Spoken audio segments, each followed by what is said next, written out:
So you can't run out of time. What do I mean by that? I mean that time is just a pattern of thought.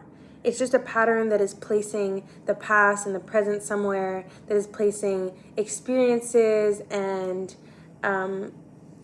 perceptions of yourself and others somewhere situated on this linear plane that we have in our minds. I personally see time as a school calendar year because I've always been in school until recently, until the last year where I wasn't in school anymore. But since I was 5, I was following calendar years. So from September to June, and then you have summer, right? And that's how I see time in my head. Like if they say this year, I think of the calendar year of school, and I rarely think, oh, this year, January to December.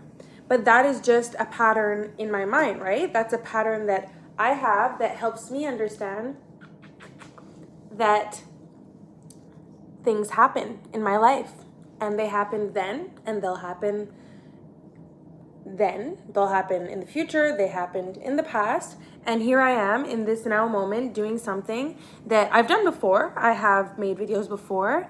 I was a different age when I first started. I was 19. I'm going to be 29 in a few months. I've just realized it'll be a decade of me, looking at a camera and talking, and it feels just so natural. And it's not that I was ever consistent, and it's not that I ever grew the channel big enough to my liking, but it doesn't mean that it stops being something that I like to do. It's just something I like to do. I'm a teacher. I am a writer.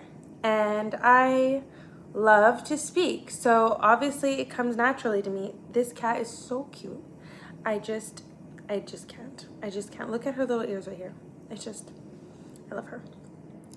But I wanted to say essentially that there is no deadline for anything until you're dead, because you can't say, oh, I tried, and then, I guess I'm too old, or I tried and, I don't know if it'll work for me, or, I missed the deadline. I should have done it years ago. I should have done it when I was younger and had more energy, or I should have done, or even me, I have right now, I'll probably bring this up in other videos as well, if I'm still in that mind space, but I have ankle issues right now because I sprained my ankle. Anyways, I'm not going to tell myself, well, you should have been working on it for the past years, which I should have been, because now it's gotten worse because of my sprained ankle. My leg is affected, my knee and my hip, and I could easily go into that pattern of thought where I think I should have been working on it earlier. But there is only the now moment.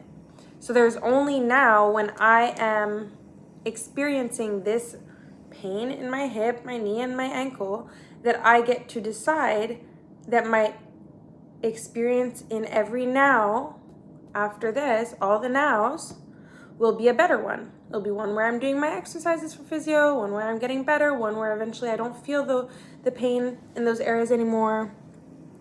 And essentially, that is just a decision that you've made in your mind to see life from now on in a different way, a new perspective. It can be a reshaped perspective from the past. It can be the same one that you're just carrying forward or tweaking a little bit. Or it could be you're deciding that whatever you were thinking in your patterns of thought and of time and of the present moment will be different. And therefore that means that it is impossible for it to be too late. It is impossible for you to have missed the deadline.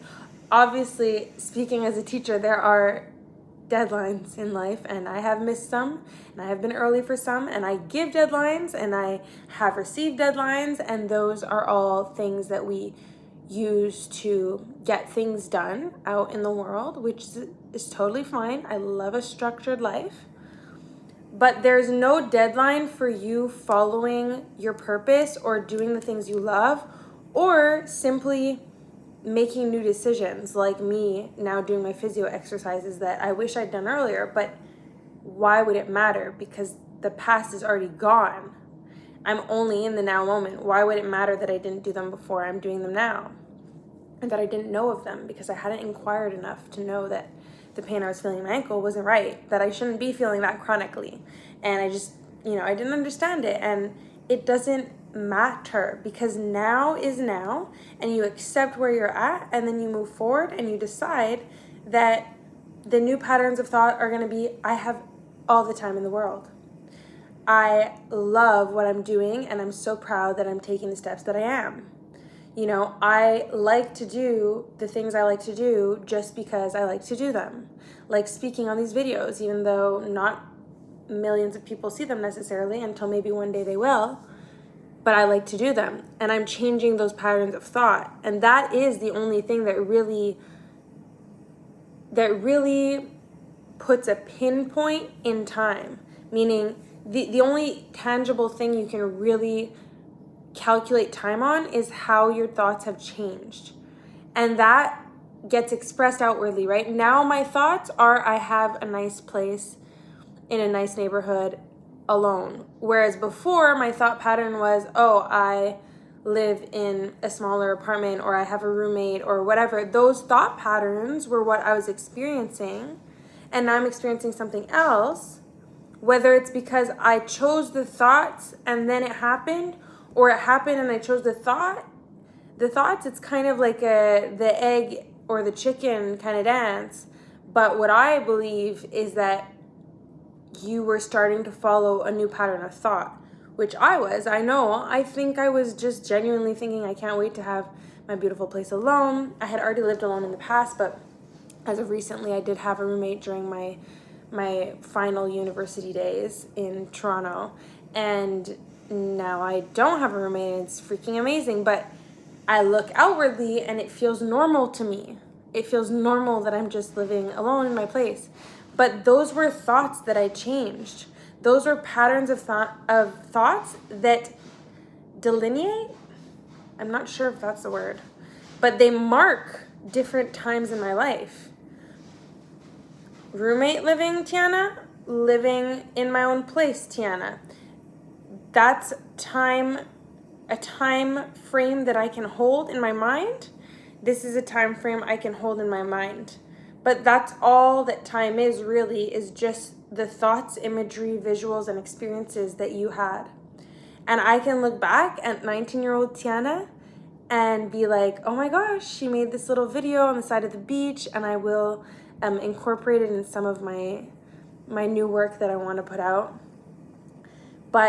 And then I can look at the videos from now, Tiana, and be like, oh my gosh, I'm still doing this thing that I freaking love, which is just to talk to the camera and interact with people in the comments when comments come through.